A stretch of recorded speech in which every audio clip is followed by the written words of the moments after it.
The There we recording go. stopped, and now here we are. So, as we talk about opening sacred space, the purpose of opening sacred space is to create a sanctuary of energy for you, whether you're doing your own work, energetic work, or healing work, or emotional work, mental work. If you're working on the computer, if you're writing, if you are doing business. Opening sacred space daily is a way to preserve the energy field around you. And I teach this in the shamanic course, and a lot of people teach this in a lot of different ways. It's most well known or identified with North American indigenous ways, but the truth is that this is something that's much older also to the European side of the world. This is fairly global, and most cultures had their own way of doing it. Now, my heritage is German, Irish, Scottish, and I've studied Celtic shamanism, I've studied South American shamanism, North American shamanism, and I've compiled a lot of the teachings together. And where I pull them together is really to merge them and show where they're similar and also where they're different. But that aside, opening sacred space is a way that anyone can set their intention for their day and for their energy field. So I want to come in here really quick, share the screen, and we'll go here. So here's what we have for the fundamentals of shamanism. And this is actually in the book that I've written, Pathway of the Sage. And any fundamentals in shamanism or in opening sacred space, you're going to have earth, air, fire, and water. In some places or in some philosophies, you'll have the fifth element, which is spirit and soul. In almost all shamanism, you'll have the balance of the masculine and the feminine, or give and receive. And then in many shamanic practices, they talk about things that are the lower world, middle world, and upper world. Now, sometimes the lower world is known as the shadow realm. Even in the Kabbalah, or that known as Tree of Life, it has, I believe it's Doth. I wouldn't know how to say that properly, but it has the realm that's unseen, but it's there. So we're going to pull into the sacred seven and the seven directions. And when we talk about opening seven directions, how we do it, let me go ahead here and show you what we're doing. The seven directions is actually creating this shape around you. So sometimes you'll say we open the circle, things like this. So how this works is there are actually, when we say seven directions, you'll be here at the east, the west, or excuse me, east, south, west, north, below, above, and the seventh direction is the inner. That's where we are. That's the soul self. When we're opening the seven directions, what we're doing is we're actually creating this shape around us. We're creating a sphere. So a lot of people think we're just doing a circle, but we're actually creating a sphere. Now, the value and purpose of having this sphere when we are working is this. As we have this sphere, what is occurring is, say we wanted to heal an energy and a sickness, an illness, or a mental pattern, we're dealing with the entire energetic world at any given time. By creating this opening sacred space around us, we're putting borders. We're saying, this is what I'm working with, and we're working with a concentrated energy form. By working with the concentrated energy form, or this concentrated sphere, then we're creating a reference point to then ripple out into the outer world. So all work that we do for ourselves, we are actually doing for the world. And at the end of opening sacred space, we would then, of course, at the end, close sacred space if you're doing a specific shamanic ceremony or spiritual ceremony. And then that anchor point, or the energy that we've worked through, is now given to the world as it's become pure. Now, while we would talk about this in shamanic or in energy field or in things like that, we're creating this, and it can seem a little bit strange, but most of us have been raised with this, and we've been raised with this form and this structure. But if you were raised in religious things, it was we're going to have an opening prayer and we're going to have a closing prayer. So the opening and closing is actually in almost every single format. Even if you were to go to a conference, you'll find that you'll have a master of ceremony who opens the event, who keeps the event on track, and then closes the event and says goodbye. And it's to keep the energy focused and anchored in the container of the event, the sacred ceremony, the spiritual ceremony. Now, when we also open sacred space, what we're also doing is we are creating a protection field around us and around others. Around others. I'm going to go ahead and do speaker view like this. Oh, look, it did me. It did you. Hold on. Sorry to pause right here. I just thought we better change it back. Okay, here we are. So you can create open space around your individual self, but you can also put it around your home. You can also put it around your children or those that you love. Now, when we're opening sacred space, we're never doing this in a form of control. We're actually doing this in a form of intention. And intention is different than control. So, one of my best analogies or favorite analogies with intention versus control is if you've ever been on a road trip, and I think I'm kind of paraphrasing Stephen Covey, he tells a story this way. But if you've ever said, okay, I'm in an intention and I want to go to Nebraska, you look at the map and you set the intention and you get on the road and you say, I'm going to go to Nebraska. But you can't necessarily control the road conditions, the traffic jams. You can't necessarily control, maybe there's a detour, but you've set the clear intention to go to Nebraska. Maybe you'll get there late, maybe you'll get there early. This is the clear intention. And if you've ever been on a road trip with someone's like, let's go on a road trip, and you're going, and maybe you're going to stop for food, and maybe you're not going to stop for food, but you know you're going to get there, and it's a pleasant drive. That is different than if you try to control. Control is going with, usually it's the dad in the car who's like, no, potty breaks are this. We're losing time. We're losing time. I passed that truck and now that truck's ahead of us. Oh my gosh, traffic jam. What time is it? Where are we going? And there's just a completely different energy of we're going to go to Nebraska. We're going to get there at this time. This is how the trip is going to be. And one of the experiences, either way, you're probably going to get to Nebraska, but one has let go of control. Both have clear intention, and the other one has not.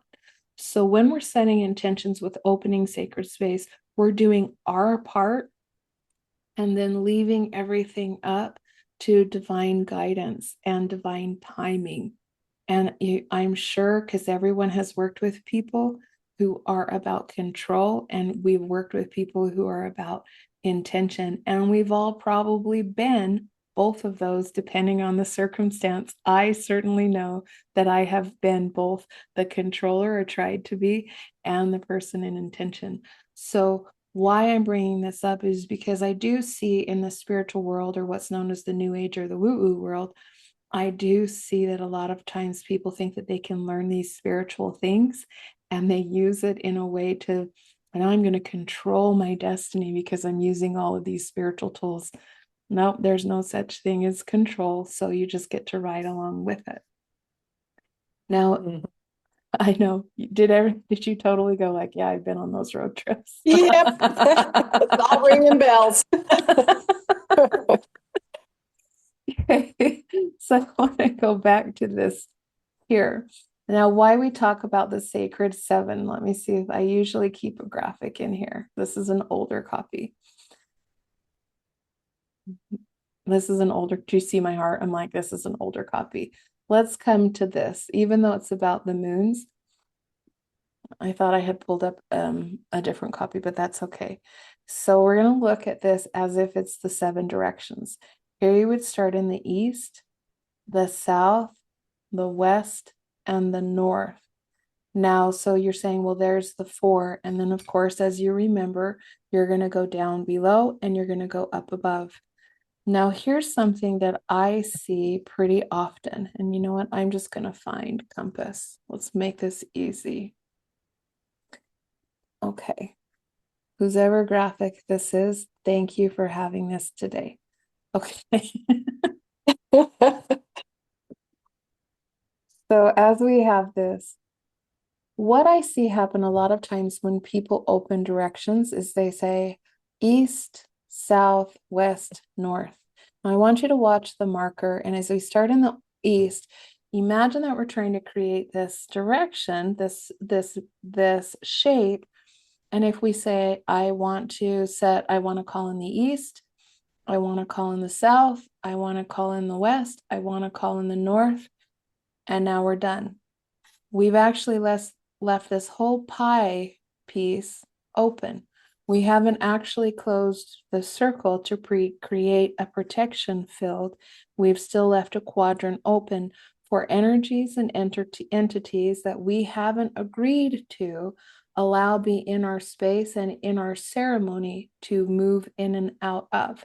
Now, there are some philosophies and spiritual pathways where they purposely leave that open with the idea that it's now like a way or passage for lower, darker energies to leave. And I'm not saying one way is right or wrong, but I am saying that I believe in closing the circle. And then you're going up and you're going down, and the final direction is the spiritual self. So that's why we would go from east, south, west, north to east. One of the questions that I'm asked pretty often is, do you have to start in the east? And the answer is no, because as long as you are closing the circle, there might be times where you're feeling like, well, it feels true to me to start north.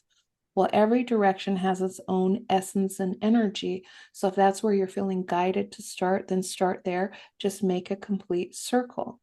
Now, in a lot of traditions, the reason that you start in the east is because you follow the light.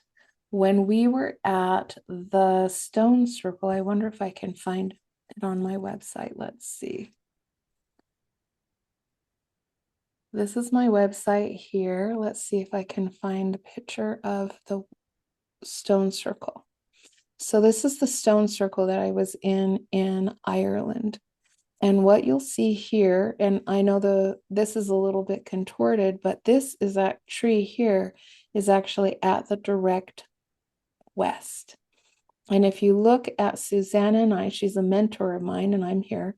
If you look here, there's actually an opening right here, and that's directly at the east. Now, because of the camera lens, it's hard to understand that those are straight across from each other, but they are.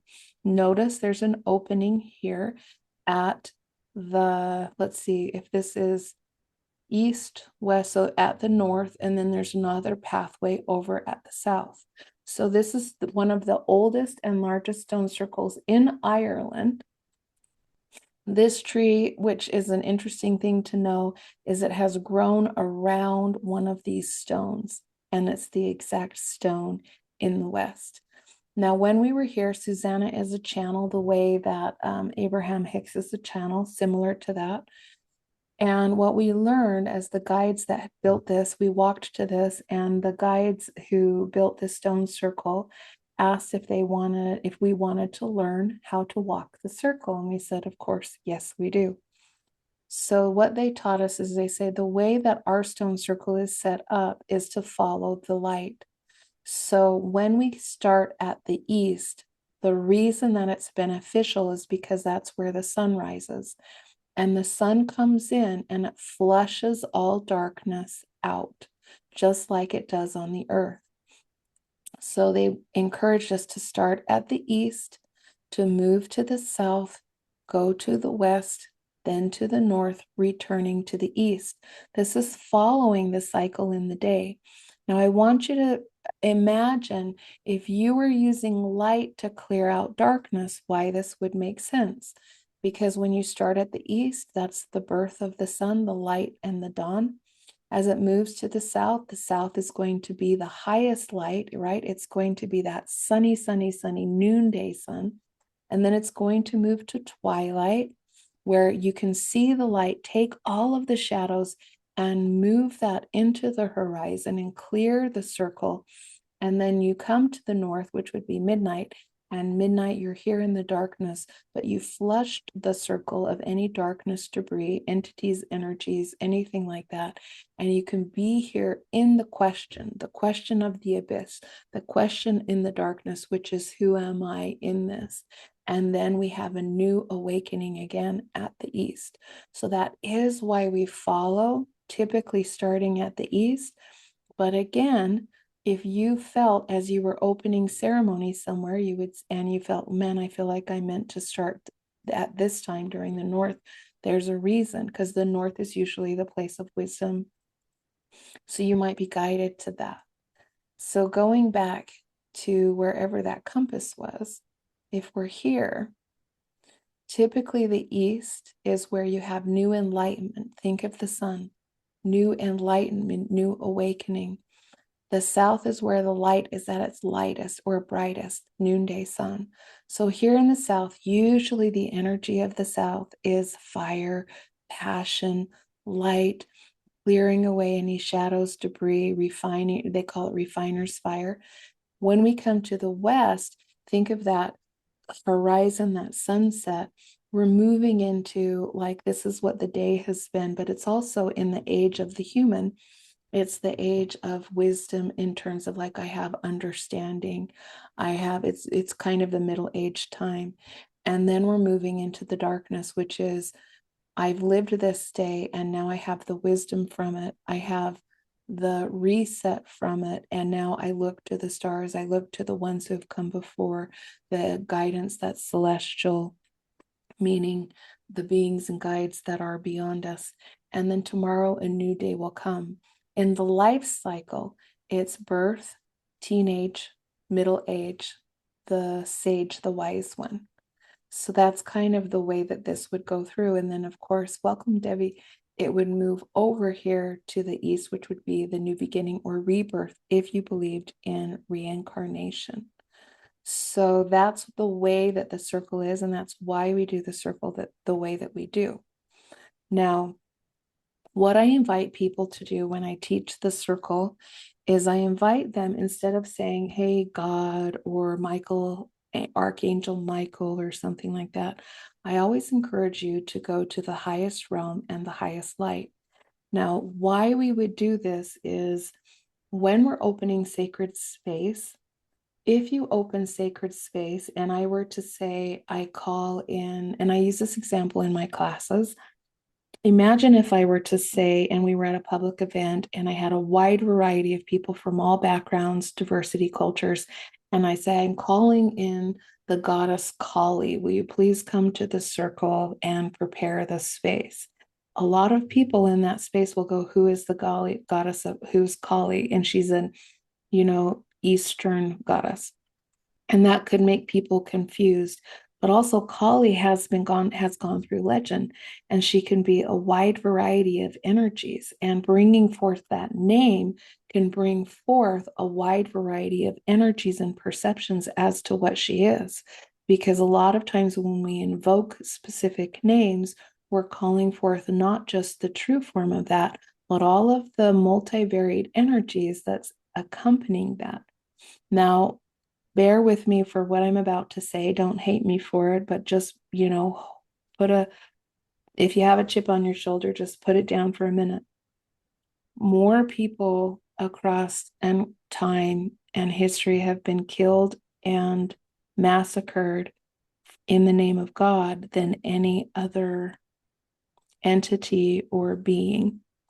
So when we call forth God, everyone has their own perception of what God is and what God means. So when I use the phrase, I'm calling in the highest realm and the highest light, I very much am speaking to what most people understand the word God to mean. But by being very accurate with that, then what I am doing is I'm setting a boundary so that anything that comes to our sacred space, any intentions that are here, any energies that are here must be filtered through that highest light and highest realm.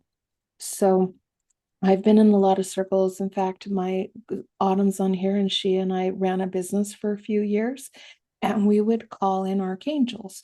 So if I was calling in Archangel Uriel, if I was calling in Archangel Michael or Michael, as most people say, by calling in first the highest realm and highest light, then invoking and bringing forth specific guides, I'm making sure that they're coming from the highest realm and that they're not a lower frequency contortion or contamination of that, because in the spiritual realm we get to be very, very direct. So another protection that this offers by calling in the highest realm and highest light is sometimes we'll say, I'm calling in the highest realm and the highest light. I'm calling my ancestors for the wisdom that we've gained in our own genetics, that I can have access to the truths that we know and the gifts that we carry. Now, if you're like me, not all of our ancestors were all love and light. So Right. it's not that we don't want to call in those rascally grandpas and grandmothers and those wild aunts, because they still can have guidance for us from the other realm. But we want to call in the highest version of them before we accept any guidance from them. So when we're opening sacred space, that's why we would start, or why I encourage you to start with a very clear boundary of who and what gets to be in the space, as well as closing that circle. And then, of course, and I don't know if you've seen this, so we're creating this shape. If you came onto the call late, you're north, south, west, and east, and then, of course, above and then below. Now, I'm often asked, are there right words to say for this? And I'm going to tell you, no. The intention is important, but as far as right words, well, what do I say when I call in the east? What do I say when I call in the south? I'm not here to give you a script. I actually have one in the book, The Pathway of the Sage, that I encourage people to follow until they find the one and the right way of opening sacred directions for themselves. One of the things that I like to do in my shaman class is I'll teach them the way that the opening the directions, and it's kind of a merging of Celtic shamanism and Western shamanism and South American shamanism. But then I encourage them over the month to create their own way of doing it and to start using their very own way of doing it. But I'll run through a meditation with everyone, because directions can often bring in a power animal or totem animal. It can bring in a crystal. It can bring in an element, earth, fire, air, water.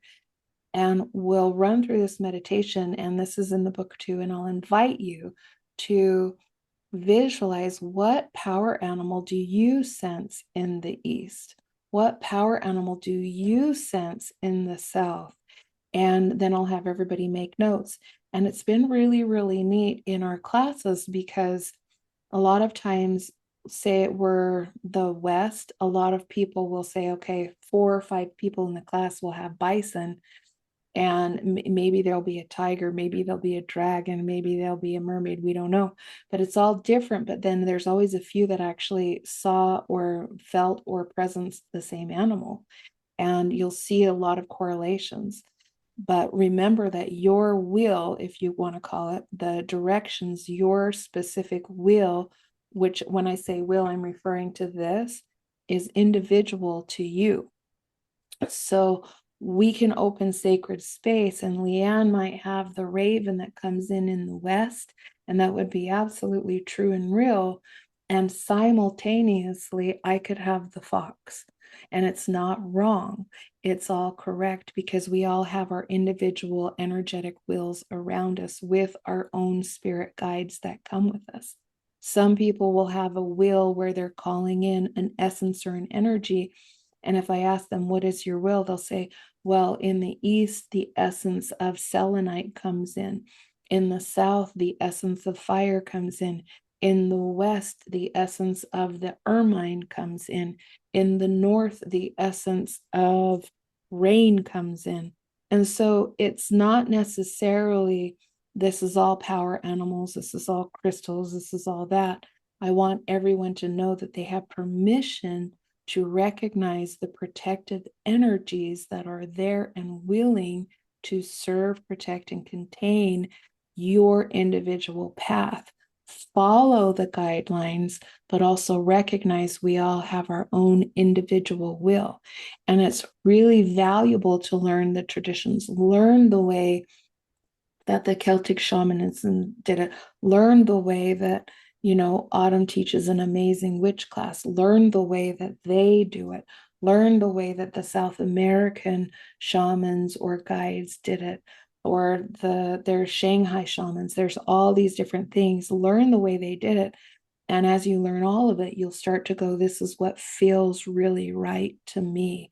This is what connects really right to me, and create your own will as you do this. But the purpose is to create this protection grid around you, around your home. And you can do this. I like to do it every morning. I like to do it, and it doesn't have to be long. When I teach this in my classes, sometimes they'll say, so I've got to do this 20-minute ceremony every day. No, you can do this in 30 seconds. I light a candle, I light an incense, I'm getting undressed while I'm getting into the shower, and I'm just saying it out loud. So no, it doesn't have to be full ceremony, but it can be. And I think that it's really valuable to make it a full ceremony at least once a week, where you are, whether you're using smudging or sages or candles or elixirs or oils or tinctures, and infusing the ceremony with all five senses, and possibly even action by, like, a lot of times when I do full ceremony, like, I have put on my shamanic clothes, I have worn my medicine pouch, I have prepared the space by using sage and smudge and candles. I have used my favorite oils to use from doTERRA is clary sage or frankincense, because they're high vibration. They help to open the third eye. I'll usually put a dot here and a dot on the back of my head where the pituitary and pineal gland will connect. So I'm infusing it with the waters, the oils, the fragrances, and then I'm facing the directions as I'm saying it. So that could be what I would say is a full ceremonial opening of sacred space. And if you haven't tried that, I encourage you to try that. I do that when I travel down to St. George. I would say every time, but maybe I've missed one. But I would say almost every single time I travel to St. George, on one of the days that I'm there, I make sure that I go before sunrise and I climb Dixie Rock, those beautiful big red rocks, and I do full ceremony with my drums, with my singing bowls, with all of that. And I do this, and it's transcendental. When I was in Sedona, I did this. I actually drove 2 hours out of my way from Phoenix to go to Sedona, to be there at sunrise on Bell Rock to do sacred ceremony. And it was during that ceremony, in that sphere that I had created, and I asked and I prayed, and energetically I said, whatever my next step is to do, teach me, guide me, lead me, let me do this, show me, and then create the way for it to happen. Now, this was last January, 1 year ago today, and it blows my mind because in that sacred space, I knew that I was supposed to go to Riders Island and be filmed for this TV show. And from that day until now, I sold my personal home. I bought a new home that can become the new studio and build a wellness center out. We're remodeling a barn to become that. I sold my business. I moved cities, published 3 books, traveled out of the country 5 different times and in country at least 3 more times to sacred sites for activations. And all of this has to do with not just sacred space, but being willing to create the clear container to receive the guidance and then taking action for it. Now, side note to that, before the conference, before the sacred space, I had Autumn of Autumn Moon Feng Shui, who's on this call, run my chart for the year. And she said, any chances you get to travel, take them. So when I was having those, should I not? I went back to my feng shui chart that she did for me. And it said, this is huge energy and opportunities coming for you. And I'm telling you, everything in my chart that she created for me last January, it's 100% checked off. Even the stuff she's like, watch out for this. Yep. Watched out. Happened. And a That's feng shui awesome. chart is, and it's a feng shui astrology chart. And I don't want to necessarily convey what it is because it's not my expertise, but it's not a Western astrology chart. And I didn't plan on talking about that today, Autumn, but do you want to give a like 30-second thing on that so people who watch the video understand?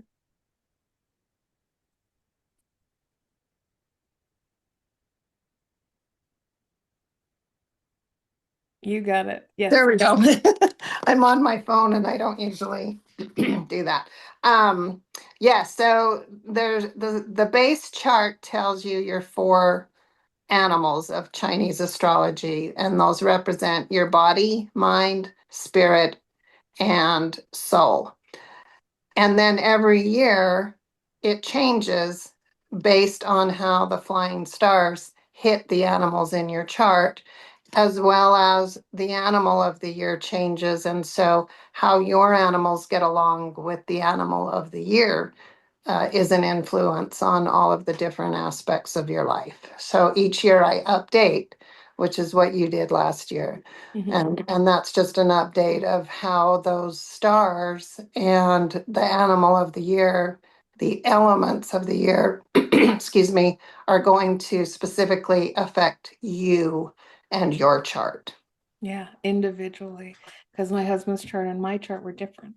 Mm-hmm. So it's really neat. And by the way, my husband's chart was 100% accurate too. So Oh, I'm working on yours right now for this year, actually. yeah, I'm a huge advocate of those. So that's a little for anybody who sees this, find Autumn. She's the greatest. But Yeah. getting back to opening sacred space, like setting an intention every single morning. And if you're somebody who says prayers or does scripture study, this absolutely can work with that. This can be during the same time. This can be the same thing.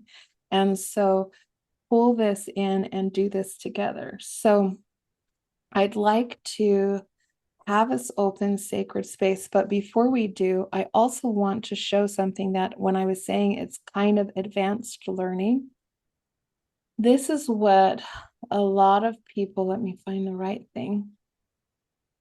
This is what I want people to see. This is some of the paperwork that I have and I've created in my sound healing manual. That is what I mentioned earlier. So the human body is surrounded by energy fields and it's in many different layers. And I know this says things about sound treatment, but what it is, it's also showing you the layers that are around the body. And I do believe that they're infinite. I don't believe that there's, like some people will say, oh, there's 7 or there's 12. I do believe they're infinite. I believe that we're very, very multifaceted beings. And every single one of these is like a Russian doll, one of those nesting dolls, and they all have a different frequency and they all do a different purpose. But what we also have is we have these discs that are kind of like CDs and they go outwards this way. And so what I've learned, and a lot of this has come from my mentor, a mentor of mine, Susanna Rose, where the root chakra, which would be here, which usually you see these just as circles when people show you. She says this one here is actually much larger than any of the others. And it's almost like a tipping point where here you have above chakras and here you have below. And if you're not familiar with the word chakra, chakra officially is translated as wheel of light, but chakra just means an energy center that has been able to be seen and picked up on certain, even cameras can see these in people where they can see delineated or designated is the best way to say it, designated energy centers. So as we see this, she said this is the larger one. Now, anything that's lower down here has to do with pre-existence. Now, pre-existence could also mean past lives, experiences, energies that affected us before we came to this life, and they are influencing our root chakra or our place of understanding safety, of money, of family. All of these energies come with us. And then these upper chakras, which is usually the only chakras that people are ever taught about, are affecting how this lifetime is manifesting. So up here, we have the soul star, which is, excuse me, the soul sun, which is the guiding light. And down here, we have an anchor point, which is the soul star. When we think, so this is where the advanced stuff is.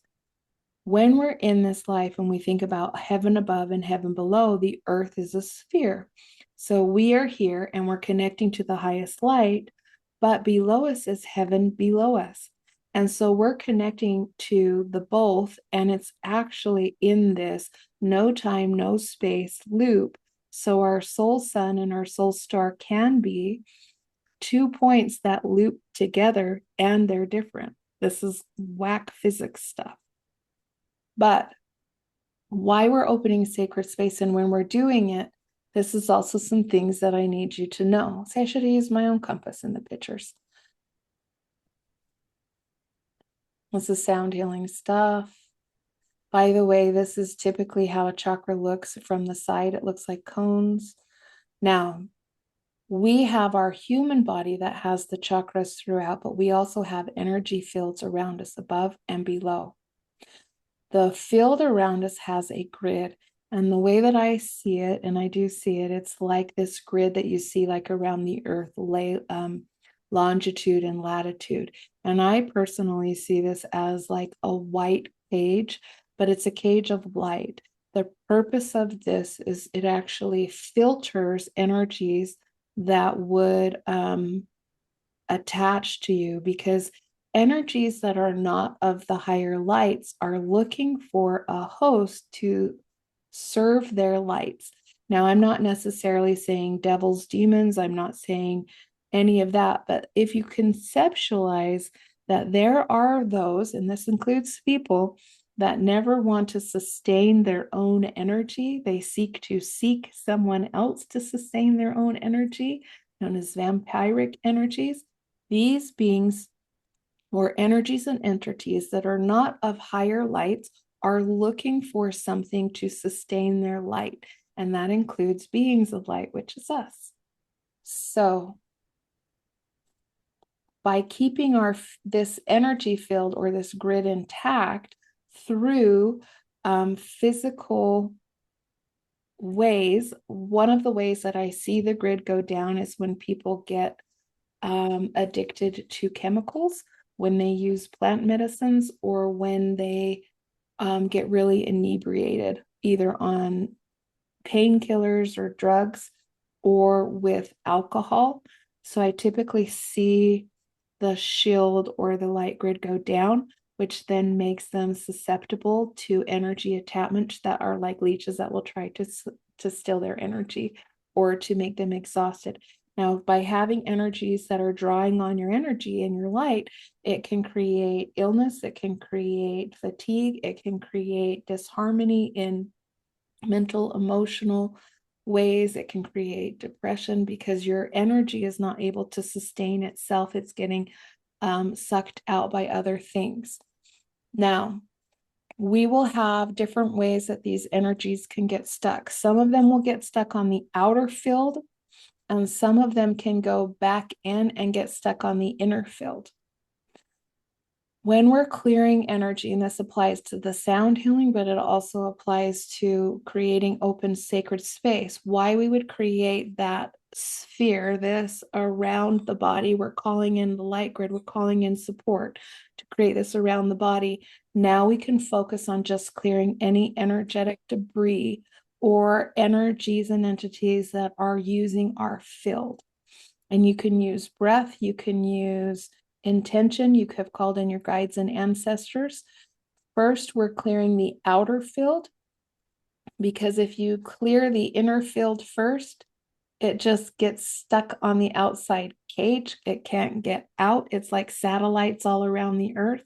Imagine if you're trying to shoot a rocket out past the earth and you haven't moved the satellites any out of the way, it doesn't it doesn't help much. So first we need to clear all the satellites out of the way, and then we clear the internal things from the physical. And that's how we create this clear field. So when we're creating this opening sacred space, what you're doing is you're creating a container so you can work out and clear all of the energies. And then when you say, I'm closing sacred space, you've now just been working with what's around you versus the external world, because we can't necessarily, hopefully, we would love to, and I hold the intention that it's a miracle possible. We can't always clear the war energy in other countries, and all of that's around us all of the time. But if we create the sphere, we can work with that, and then that frequency can work its way out into the world. Why it's of value to always be clearing and opening sacred space is just because we live in a world where there's so many different energies, and you can be doing everything right. You're not weak, you're not failing. It's just we live in a world with a wide variety of energies. And so when we take the time through the opening sacred space, through prayer, through intention, to work on our own field, we are changing the world and we are healing it. So with all of that being said, I'm going to show you, and I'll include this writing in the follow-up and in the video in the follow-up email, but I'll simply show you the way that I typically will open sacred space. And I have this written again. I'm just going to wing it because I feel I want everyone to learn how to wing it.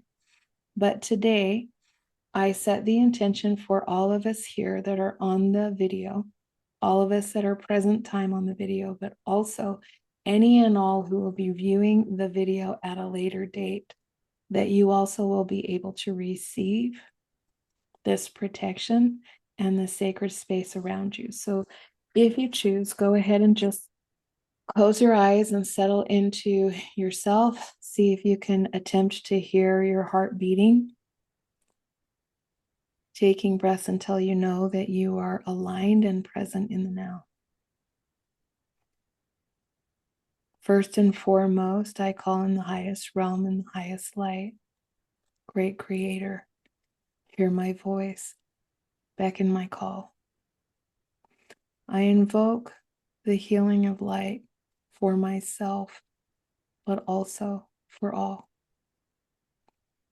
I call to the east that a pillar may be set, bringing in the essence of new beginning, even as the dawn brings the light. I welcome you. Thank you.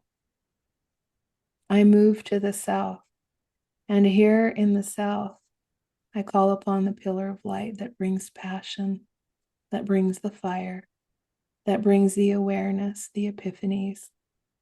This that reignites that within us that has become coal, that we may become warm again, that we may become revitalized again. And just like the refiner's fire, anything that is debris, anything that doesn't serve and is unnecessary at this time for our highest light, our growth, our evolvement, our living our purpose and destiny, may it be cleansed, cleared, and burned away, just as the smoke wafts away all dead things to be carried to Great Creator. Thank you. As we move to the west, I call upon the pillar of light that it may anchor there.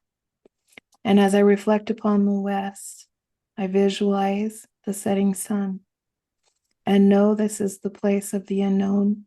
My ancestors have gone, but I feel their support with me.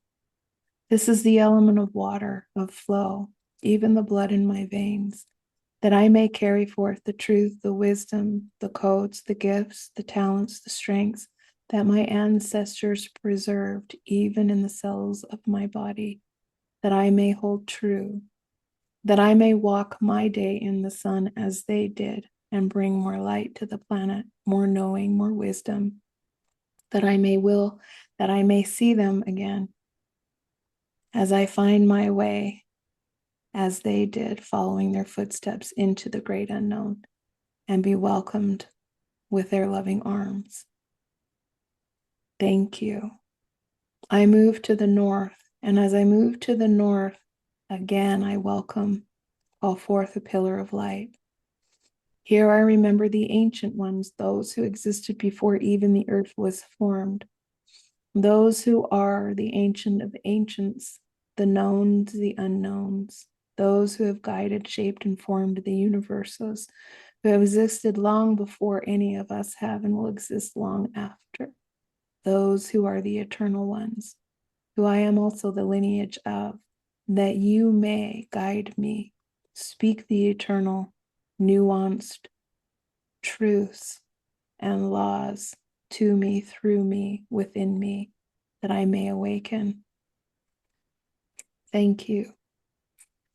And we return to the east, and as I return to the east, the circle is closed, circle of oneness, circle of wholeness, circle of eternity, death, rebirth, the cycle of life, new beginnings and endings as they are one.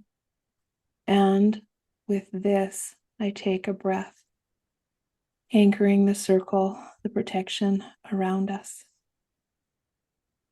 I focus my thoughts now below, calling in the pillar of light, the foundation of light below us, that I may know Earth, that I may know my place here, even acknowledging Mother Earth, that you have fed me, sustained me, carried me, held me, housed me, clothed me, and that I am the child of thee, and I am forever grateful. I also recognize and know that I will return to you when this life, in this body, is complete, and all that I am in this existence will be given and returned back to you with gratitude. Now I focus my attention upwards to the sky, to the infinite beyond, understanding that there is no ceiling to my growth, there is no limit.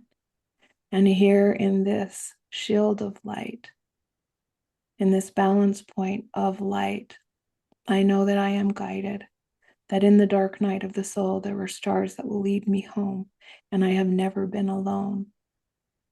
I welcome this knowledge, and I find rest and I find grace within it. And now finally, I anchor within the self, within the heart, within the infinite, the place that is I am, the place that is I was, the place that is I will be, the eternal soul self, even the star, even the sun within me, that is the anchor point of all reality, dimension, future, past, present, that I may be who I am truly. With this, I offer gratitude and thanks. And so it is. So that's a simple few-minute moment way to simply open space around you, creating that sphere. Now, if I was doing sacred ceremony, meaning I was doing a shamanic ritual or a witch ritual or a magical ritual, and I completed the ceremony to shift and change the energy, then I would close the space, which is ironic because it's kind of opposite, because you're because you're in a way you're saying, okay, we've done the work and now we're giving this energy to the world. Now you can go as in-depth as I did for opening, but typically when I reverse it, a lot of times I'll go completely reverse, but most times I actually do it this way. I usually will say north, south, west, east, above, below. So it's somewhat reversed, but I'll simply say north, south, west, east, above, below. Thank you for all those who served, known and unknown, for this ceremony, this ritual, this service. We acknowledge you. We thank you. And what I also integrated this, I learned this from Autumn. Um, Stay if you will, go if you must, in sacred love, in sacred trust. And so it is. So it's a simple way to open and close and the purposes behind them. So that's our class today on opening space. And I know we're at time, but if anybody has anything to say or share or add to that, I'd love to hear. I don't have anything. All right. Thanks for chiming in today. It's been a good day. Thank you. Yes. Thank you so much. We'll see you next week. Okay. Bye-bye. Have a good day. Bye bye.